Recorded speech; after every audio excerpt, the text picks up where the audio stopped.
الحمد لله الذي أبدى الأخلاق والأرضين، والصلاة والسلام على من كان نبيا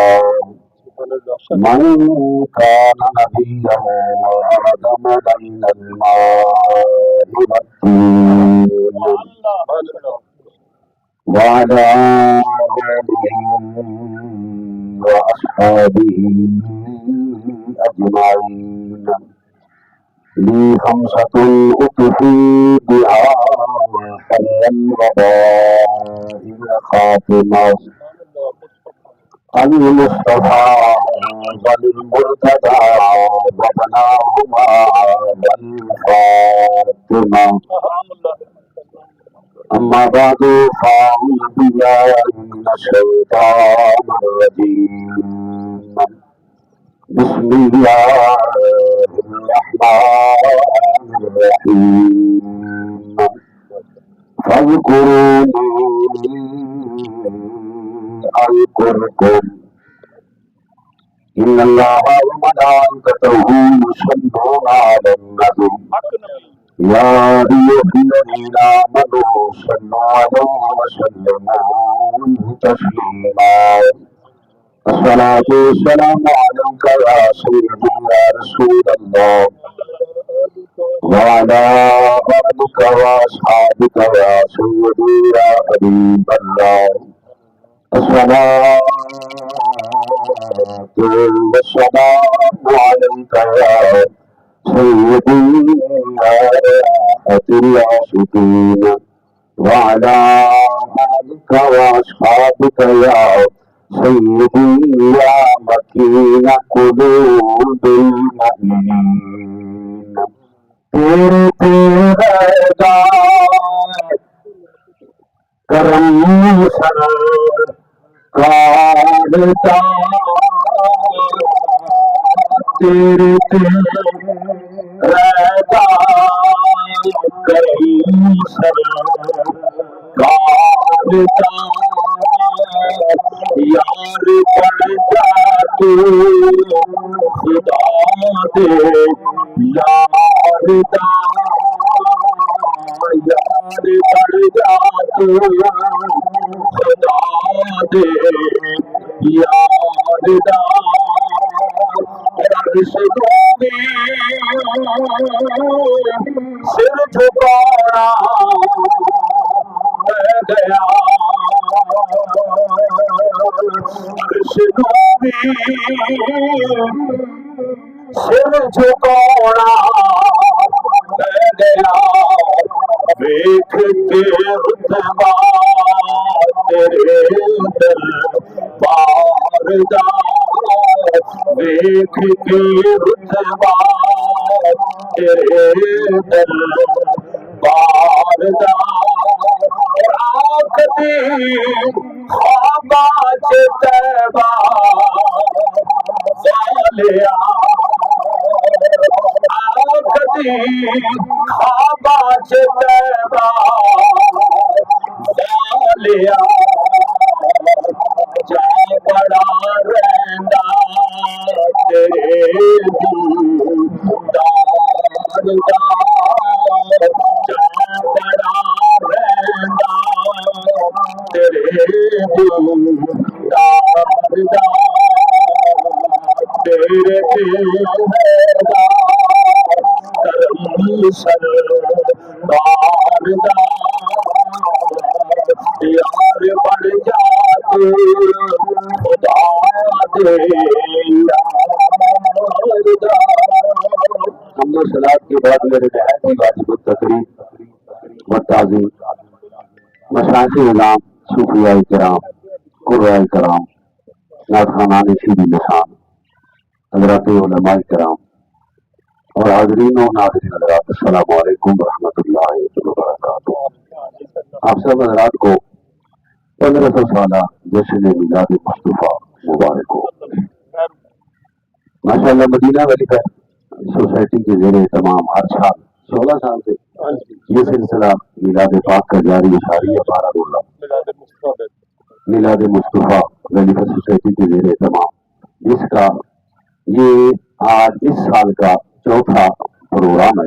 رب الجلال ہماری اس محفل پاک کو اپنی بارگاہ اقدس کے اندر قبول فرمائے اور اپنے محبوب اور محبوب کے محبوبوں کی بارگاہ میں شرف قبولیت نصیب فرمائے۔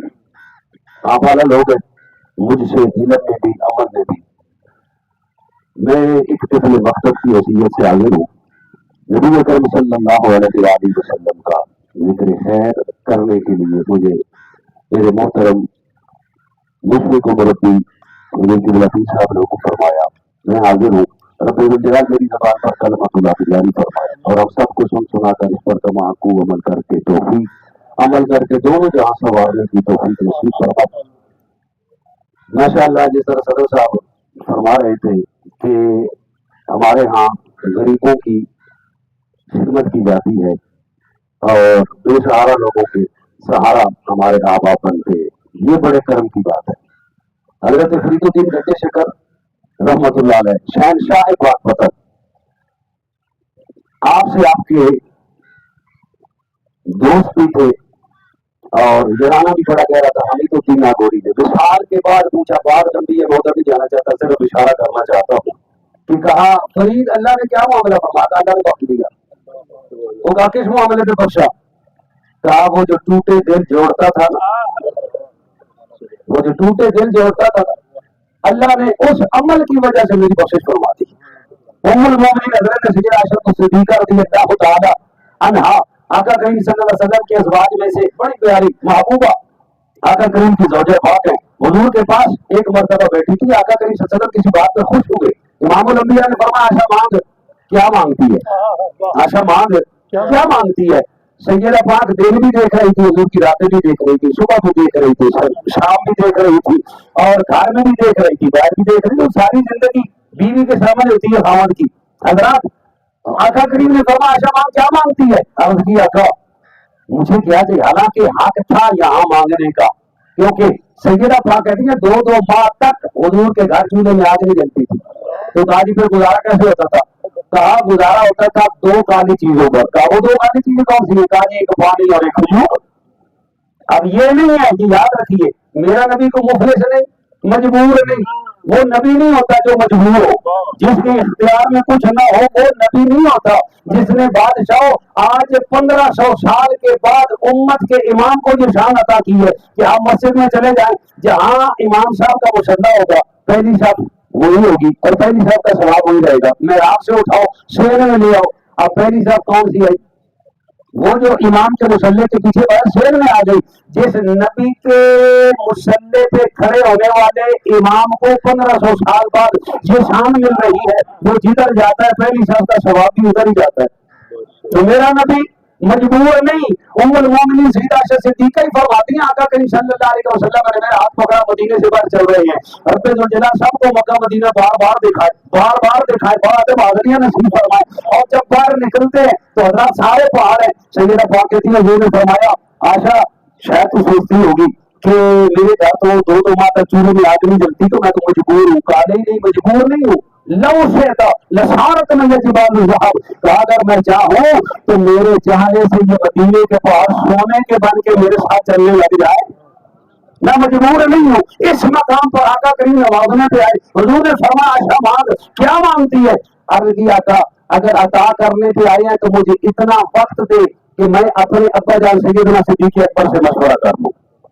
حضور نے یہ نہیں فرمایا عائشہ مجھ سے بڑا بھی کوئی مشیر ہے، یہ نہیں فرمایا، فرمایا جاؤ مشورہ کر کے آؤ۔ کیوں؟ میرا نبی امت کو درس دینا چاہتا تھا تم جتنے بڑے ہو جاؤ ماں باپ سے بڑا تمہیں کوئی مشہور نہیں ملے گا، ماں باپ سے بڑا تمہیں کوئی مشہور نہیں ملے گا۔ سیدہ پاک آئیں، سیدنا صدیق اکبر نے سر پہ ہاتھ رکھا، کہا بیٹی سانس چڑھا ہوا بڑی جلدی میں آئی، خیر ہے؟ کہا ابا جان آقا کریم کا دریا رحمت موج میں آیا، حضور نے فرمایا عائشہ مانگ کیا مانگتی ہے؟ میں مشورہ کرنے کے لیے آئی ہوں، میں اپنے نبی سے جو مانگوں اس میں مشورہ میرے ابا جان کا شامل ہو، اس میں مشورہ شامل ہو، میں کیا اپنے نبی سے مانگوں؟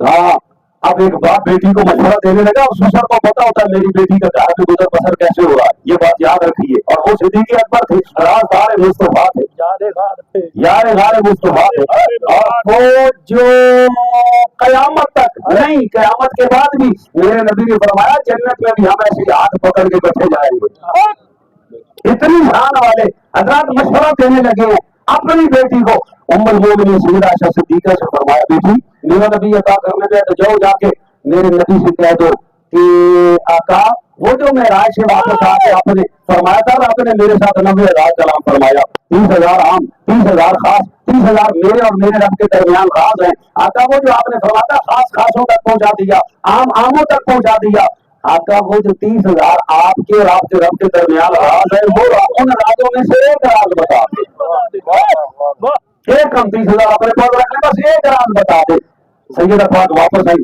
حضور نے فرمایا اچھا مشورہ کر رہی ہو کیا جی کر رہی ہو جلدی کر بتا میرے ابو بکر نے کیا مشورہ دیا حضرات اگر استاد نے شاگرد کی تربیت کی ناز ہوتا غلط مشورہ نہیں دے گا باپ نے بیٹے کی تربیت کی پیر نے مرید کی نبی نے امتی کی تربیت کی ہو رشتے میں سسر کیوں نہ لگے ٹینشن نہیں ہوتی کہ غلط مشورہ دے گا فرمایا جلدی کا آشا بتا میرے ابو بکر نے کیا مشورہ دیا حضرات سید پاک ہم کرنے جاتا ہوں جو 30,000 راز ہیں ان رازوں میں سے ایک راز بتا دیں ایک ہم 30,000 اپنے پاس رکھ لیں امام الانبیاء صلی اللہ علیہ وسلم نے فرمایا عائشہ وہ تو میرے اور میرے رب کے درمیان راز ہے کھولنے کی اجازت نہیں خالق کائنات نے فرمایا جبریل عرض کی اکبر عالمین کیا حکم ہے فرمایا جلدی جاؤ میرے معبود کی بارگاہ میں جا کے کہہ دے اے پیارے ہم نے آپ کو اختیار عطا فرمایا جس راز پہ کیا تک راز کھول دے بریلی کے ٹپے پہ میرا امام کھڑا ہو گیا اس طرح کے مصطفیٰ اعلیٰ حضرت کہتے ہیں لوگوں ہمارا عقیدہ یہ ہے کہ میں تو مالک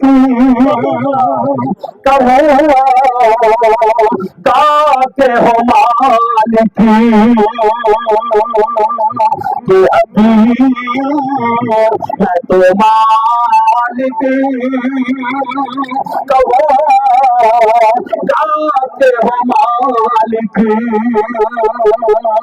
کہ ابھی یعنی محبوب محب میں نہیں میرا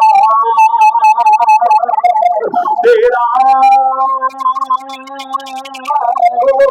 میرے امام نے تھوڑی اس سے بھی آگے جا کے بات کی اعلیٰ حضرت کہتے ہیں لوگوں ہمارا عقیدہ تو یہ کہ اللہ اللہ شاہ کون جلالت تیری اللہ اللہ شاہ کون جلالت تیری فرش کیا عرش پہ فرش کیا عرش پہ جاری ہے حکومت تیری ہو سکتا ہے کیونکہ ہر بندہ اعلیٰ حضرت کو سمجھ نہیں سکتا کیونکہ ہے جو اعلیٰ حضرت چشتی ہو اعظم چشتی کی زبان میں ترجمہ کر دیتا ہوں چشتی کہتا ہے میرا امام کہنا چاہتا ہے کہ ایسا کوئی محبوب نہ ہوگا کہیں ہے ایسا کوئی محبوب نہ ہوگا نہ کہیں ہے کیسا بیٹھا ہے چٹائی پر مگر سے نشی ہے بیٹھا ہے چٹائی پر مگر سے نشی ہے اور ملتا نہیں کیا کیا وہ جگہ اترے در سے ملتا نہیں کیا کیا دو جگہ اترے در سے ایک لفظ نہیں ہے ایک لفظ نہیں ہے ایک لفظ نہیں ہے جو تیرے لب پہ نہیں ہے نیازی کہتا ہے وہ میرا بھی سالے کہہ جاؤ میں نے کہا نیازی تو بتا تو کیا کہنا چاہتا ہے نیازی کہتا ہے مانگنے کا دیتے ہیں مانگنے کا شعور دیتے ہیں ارے جو بھی مانگے دیتے ہیں مانگنے کا شعور دیتے ہیں ارے جو بھی مانگو دیتے ہیں اور ہم نے آدھی بھلا کسی سے جو مانگے ہمیں تو سب کچھ دیتے ہیں. میرا نبی قرار کھولنے لگا آیا کا ایک راز بتا دے. ایک راز کھولنے لگا 30 رازوں میں سے امام الانبیاء نے فرمایا آیا سنتنا فتد اللہ فکانا کا بقوسین یودنا کے مقام پہ اللہ نے مجھے فائز فرمایا.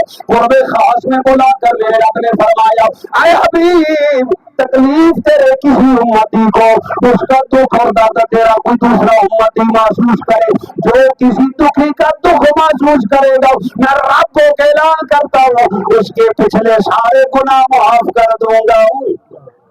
اتنا بڑا انعام ہے اتنا بڑا انعام ہے غریبوں کی مسکینوں اور لاچاروں کی خدمت کرنا. حضرات جو بات عرض کرنا چاہتا ہوں وہ سنیے. میرے آقا صلی اللہ علیہ وسلم دنیا پہ تشریف لائے تو حضرات کائنات میں باہر آ گئی.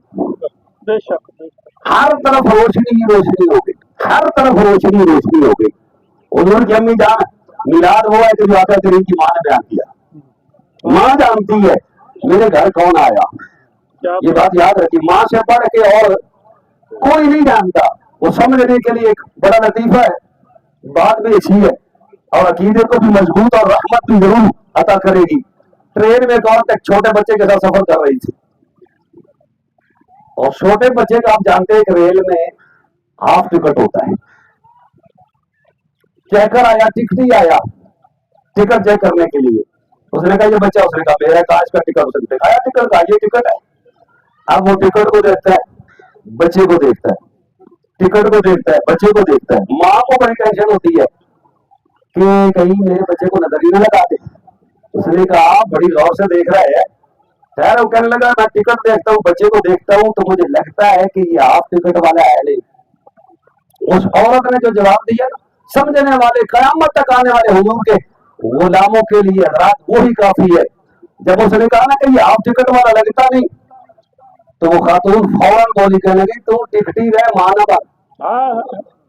وہ ٹکٹی رہے مانا بن. ماں میں ہوں مجھے پتا ہے. حضرات میرے آقا کیا بن کے آئے ماں جانتی ہے. ماں جانتی ہے. حضور کی امی جان کہتی ہیں آقا کریم صلی اللہ علیہ وسلم کی جب جلوہ گری کا وقت آیا نا وہ وقت عین وقت آیا. اس وقت آقا کریم صلی اللہ علیہ وسلم کے میں گھر میں تھی تو اچانک میں نے دیکھا میرے گھر کے بنیرے پر نا سبز پرندے ہیں سبز چونچوں والے کچھ کہہ رہے ہیں. عاشق نے کہا کہ کیا کہہ رہے ہیں.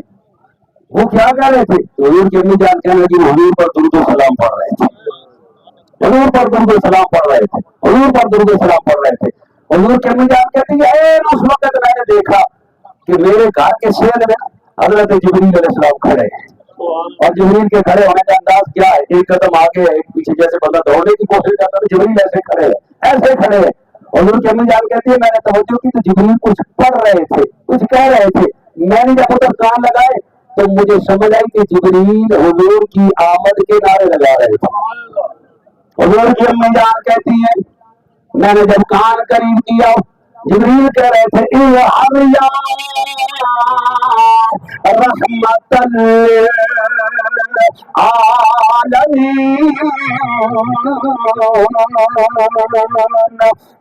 جانو کی رحمت تشریف لائی ہے. حضور کی امی جان کہتی ہے میں نے پھر توجہ کی جبریل نے دوسرا نعرہ لگایا. جبریل کا لگا اظہر یا خاتم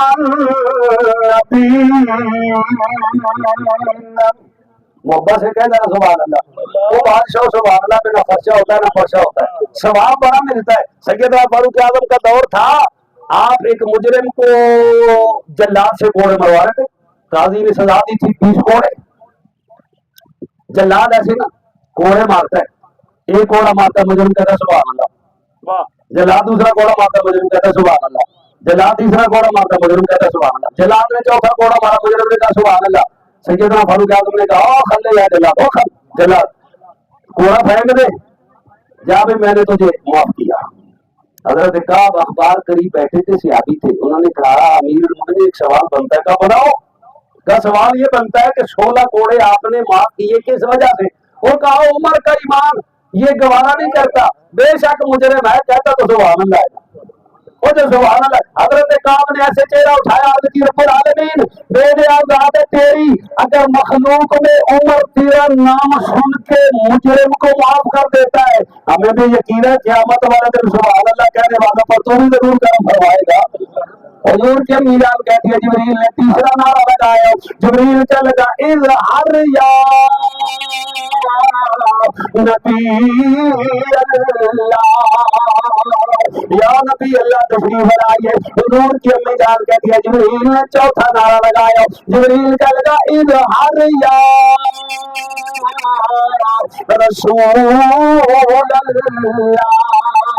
حضور کی امی جان کہتی ہے جبریل نے 8 نعرے لگائے، 8 نعرے جب لگائے تو آخری نعرے پہ جب جبریل پہنچے فظہر صلی اللہ علیہ وسلم، آقا کریم تشریف لے آئے۔ حضور کے آنے کی دیر تھی، ہر طرف ایک ہی طرح نہ تھا کہ سرکار کی آمد آمد ہے، سرکار کی آمد آمد ہے، تنویر کرنے والی ہے، ایام نہ تیری گودی میں، ایام نہ تیری گودی میں، رحمت وہ اترنے والی ہے۔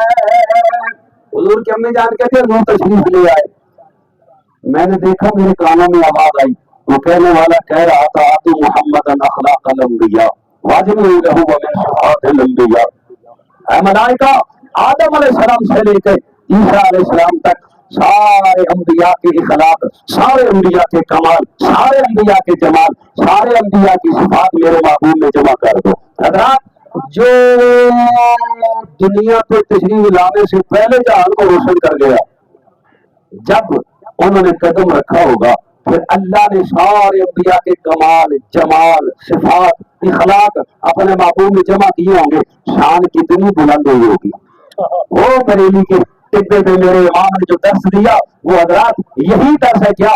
اعلیٰ حضرت کہتے ہیں لوگوں ہمارا عقیدہ یہی ہے کہ سب سے اولیٰ ہو اعلیٰ ہمارا نبی، سب سے بالا ہو بالا ہمارا نبی، اپنے مولا کا پیارا ہمارا نبی، دونوں عالم کا دولا ہمارا نبی۔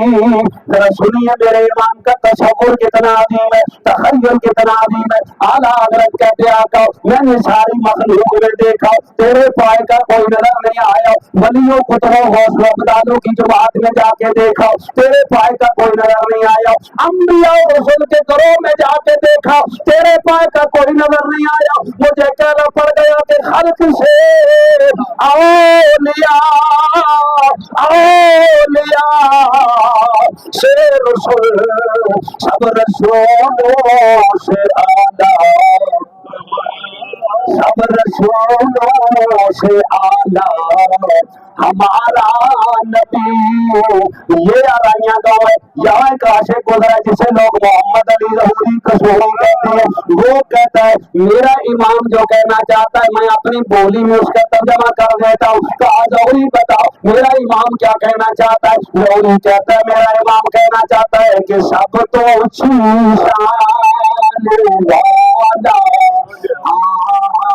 گیا، سب تو اچھی شان والا آ گیا، اونچے رتبے پانے والا آ گیا، اونچے رتبے پانے والا آ گیا، اور آسیوں شکر دے سجدے کرو آسیو شکر دے سجدے کرو کیونکہ سب نو سینے لان والا آ گیا سب نو سینے لان والا آ گیا اور تینوں کیے غمے سنیا روز حشر دا تینوں کیے غمے سنیا روز حشر دا کیونکہ تینوں بخشان وعدہ آ گیا. حضرات قرآن کہتا ہے فاذکرونی اذکرکم، بس تم مجھے یاد کرو میں تمہارا چرچا کروں گا، تم مجھے یاد کرو میں تمہارا چرچا کروں گا. حضرات میرے آقا استہار میں بعد میں تشریف لائے، اس جہان میں بعد میں تشریف لائے. اللہ نے چرچا پہلے کیا، اللہ نے اپنے محبوب کے لیے قانون بدلا، ساری کائنات کے لیے قانون ہے. لوگوں پہلے یاد کرو پھر یاد کریں گے پھر تمہارا چرچا ہوگا. میرے محبوب آئے بعد میں، اللہ نے چرچا پہلے کر دیا. آدم علیہ السلام سے لے کر عیسیٰ علیہ السلام تک سارے انبیاء میرے نبی کے ثنا خان بن کے آئے. حضرات آقا کریم سے حضرت آدم علیہ السلام کی ایک بات عرض کر کے میں اپنی گفتگو مکمل کرتا ہوں. حضرت شیش علیہ السلام کو بلایا، بلا کے کہا شیش، کہا جی ابا جی. وہ کہا میں اس جہان کو چھوڑنے لگا ہوں، میں اس جہان کو چھوڑنے لگا ہوں، لیکن تجھے ایک وصیت کر کے جا رہا ہوں. کہا ابا جان کون سی وصیت ہے؟ کہا وصیت بڑی ہے. میں کہا ابا جی کون سی؟ کہا نبی آخر الزمان صلی اللہ علیہ وسلم کا ذکر اپنی اولاد میں جاری رکھنا ہے اور وصیت کر کے جانا ہے کہ آپ کے بعد جو بھی آپ کا جانشین ہوگا وہ نبی آخر الزمان کا تذکرہ کرے گا. کہا ابا جی بڑی خصوصی وصیت فرما رہے ہیں، خیریت ہے؟ میں پوچھنا چاہتا ہوں یہ کون ہے؟ کہا بیٹے میں جنت میں رہا، میں نے جنت کے ہر دیوار پہ اس کا نام لکھا دیکھا. وہ جو جھالریں تھی نوری محلوں کے اندر، میں نے ان جھالروں پہ اس کا نام لکھے دیکھا. گلی محلوں میں جنت کے اس کا نام لکھا دیکھا، درختوں کے پتوں پر، ٹہنیوں پر، شاخوں پر میں نے اس کا نام لکھا دیکھا. تو میں نے عرض کی رب العالمین یہ کون ہے؟ کہا یہ وہی ہے کہ جس کی خاطر ساری کائنات کو آباد کیا، جس کے لیے میں اپنا رب ہونا بھی ظاہر کروں گا. حضرات امام الانبیاء صلی اللہ علیہ وسلم کی یہ سورت کا تذکرہ آپ نے سنا، کتنی عظیم سورت ہے میرے آقا کی، اور سیرت بھی میرے نبی کی بڑی پیاری ہے. سیرت بھی بڑی پیاری ہے. سیرت کیا ہے کہ میرے نبی نے جو کام کیے امتی وہ کام کرے. جب ہم وہ کام کریں گے تو یقیناً حضور کی رحمت سورت اور سیرت دونوں کا فیض ملے گا. اور یہ بات یاد رکھیے میرے نبی بڑے لجپال ہیں، بڑے غریب نواز ہیں. وہ تڑپاتے نہیں، وہ ترساتے نہیں، وہ شکل و صورت نہیں دیکھتے، وہ عہدہ مال دولت خاندان قبیلہ نہیں دیکھتے. وہ دیکھتے ہیں میرے غلام کے دل میں میرے لیے وفا کتنی ہے، میرے لیے وفا کتنی ہے. بس حضور صلی اللہ علیہ وآلہ وسلم کے بن جاؤ، اسی میں ہماری کامیابی ہے، اسی میں ہماری بقا ہے. اللہ تعالی ہمیں حضور کے میلاد کا فیضان دونوں جہاں میں نصیب فرمائے. آخر دعوانا الحمدللہ رب العالمین.